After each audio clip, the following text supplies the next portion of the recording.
Salut tout le monde, aujourd'hui je vous retrouve pour un focus maison d'édition et j'ai décidé de vous parler de la maison d'édition belge Livresse.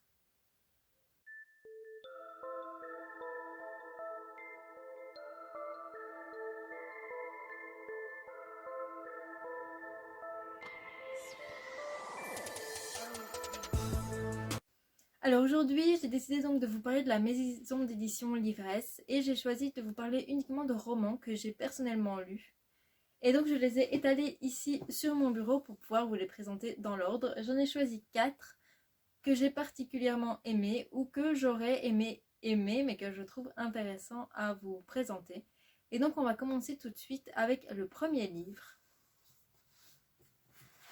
Je vous le mets juste ici et il s'agit de la saga, je ne sais pas si elle va tenir, voilà, de la saga Les Royaumes éphémères écrite par Geoffrey Claustrio. Et on se retrouve ici dans un univers plein de magie. Alors je ne sais pas si c'est de la fantasy ou du fantastique, je dirais que c'est de la fantasy, peut-être. En fait j'ai suivi le live de Couler comme l'encre, je vous mettrai son Instagram en barre d'infos, mais c'est toujours un peu flou pour moi. Alors si quelqu'un a une réponse à m'apporter qui soit vraiment très claire sur la fantasy ou le fantastique, n'hésitez pas à me laisser un commentaire. Toujours est-il qu'on suit ici Matthew, qui va, qui va en fait mourir dans un accident de voiture. On est ici dans les toutes premières pages. Et au lieu de se retrouver en fait au paradis ou en enfer, il va se retrouver dans les royaumes éphémères. Ce qui est un univers en fait dans lequel il va se retrouver doté de pouvoirs magiques. Et donc dans cet univers, il va être recueilli par Maître Balin, qui est en fait un enfant qui a plusieurs milliers d'années. Et il va être recueilli par ce vieux mage qui va lui apprendre en fait comment utiliser ses pouvoirs. Et il va être accompagné de Milia, qui est aussi une apprentie du mage et qui elle a choisi de pouvoir en fait dominer le feu. Matthew, il va devoir s'intégrer dans une caste et choisir le pouvoir qui va lui plaire. Mais je pense que dans ce premier tome, il hésite encore et il ne s'intègre pas encore dans une caste puisqu'il veut explorer en fait tout ce qu'on lui propose. Et donc ici c'est un univers de magie. Moi j'ai adoré, il y a 6 tomes différents qui m'a énormément fait penser à Harry Potter. Il y a des animaux magiques absolument incroyables qui sortent de la tête de Geoffrey Claustrio.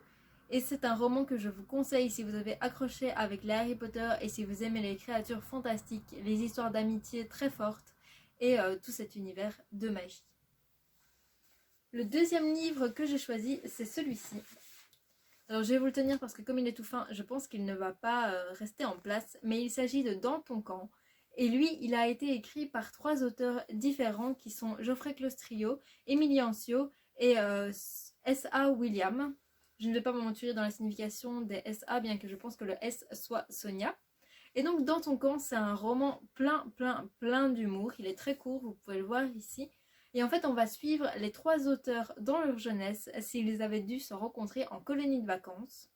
Et donc, on va suivre en fait Émilie Ancio, qui est un peu la fille un peu fofolle, qui adore les licornes. Geoffrey Claustrio, qui lui est un peu le pervers de la bande. Et enfin, Sonia William, qui est celle qui adore les histoires d'amour et qui finissent bien. Et donc, on va les imaginer en train de se rencontrer quelques années auparavant dans une colonie de vacances qui ne va pas du tout se dérouler comme prévu puisque on va y parler de possession mais toujours avec un très grand humour. C'est pas vraiment un livre fantastique pur mais plutôt d'humour avec une pointe de magie. Le troisième roman que j'ai décidé de vous présenter, ce sont en fait 2 romans puisque chaque année, vous pouvez le voir ici, hop, et ici, chaque année, Livresse en fait sort un recueil de nouvelles sur un thème bien précis. Alors ici, j'ai Nouvelle Année qui était en fait un recueil de nouvelles sur la ville belge de Mons dans laquelle je fais mes études. On avait aussi 100 nouvelles ici qui était un recueil de nouvelles uniquement basé sur le kidnapping. Et j'ai aussi eu la chance de lire Nouvelle-Orléans en service presse et donc il est sur ma liseuse. Et où là, évidemment, c'était un recueil de nouvelles qui parlait de la Nouvelle-Orléans avec tout ce qui était poupée, vaudou et mystère. Et donc ça, je vous le conseille vraiment parce que souvent, il regroupe les auteurs de la team et ça vous permet de découvrir de nouvelles plumes. Moi, c'est comme ça que j'ai découvert certains auteurs. Et donc, je trouve ça bien si vous ne connaissez pas du tout la maison d'édition et que vous avez envie de voir un peu la plume des différents auteurs. Et enfin, le dernier livre que je vais vous présenter, c'est un livre que j'ai acheté mais que je n'ai pas su lire. En fait, c'est une traduction, ce n'est pas un auteur francophone, mais c'est Graham Masterton. Et j'ai fait dédicacer en fait le livre à une foire du livre et finalement je n'ai jamais pu le lire tout simplement parce que ici, quand je l'ai rencontré, en fait, tout le monde l'appelait le maître de l'horreur et j'ai vite compris pourquoi à la lecture. C'est vraiment même au début, qui est très gore, très... J'espère que vous n'entendez pas mon PC souffler. Je vais le refermer.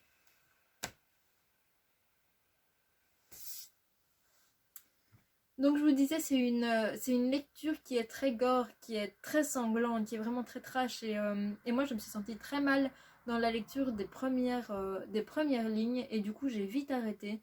Mais je pense que ça vaut vraiment le coup de s'y plonger si vous aimez les romans un peu à la Stephen King, avec beaucoup d'horreur et de mystère. Je vais vous lire le résumé, puisque forcément, je ne sais plus de quoi il parle, puisque je ne l'ai pas lu.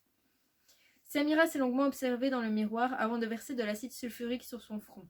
Qu'est-ce qui l'a poussée à commettre un tel acte alors que cette jeune femme avait toute la vie devant elle? Si la police penche pour le suicide, les meurtres atroces qui ravagent bientôt Londres les poussent à revoir leur jugement. Une soif de sang insatiable se répand telle une épidémie, et rien ne permet d'établir des liens entre les victimes et tueurs. Rien? Pas vraiment. Tous ces assassins ont un point commun. Ils portent des vêtements de seconde main, et si ceux-ci étaient possédés par une force surnaturelle. Une course contre la montre qui s'engage entre les inspecteurs Jerry et Jamila et cette infection. Donc vous l'aurez compris, c'est un peu fantastique et en même temps horreur, mais moi personnellement, le côté gore était beaucoup trop présent et j'ai pas réussi à lire en fait la première scène où Samira en fait se verse sur elle de l'acide sulfurique et donc je me suis arrêtée là, mais je pense que c'est vraiment un plus et normalement ils ont prévu d'en rééditer un autre de cet auteur prochainement. Donc voilà, c'est tout pour moi. J'espère que vous avez apprécié en fait ce nouveau focus maison d'édition. Et j'espère que j'ai pu vous faire découvrir une nouvelle maison d'édition si vous ne connaissiez pas Livresse.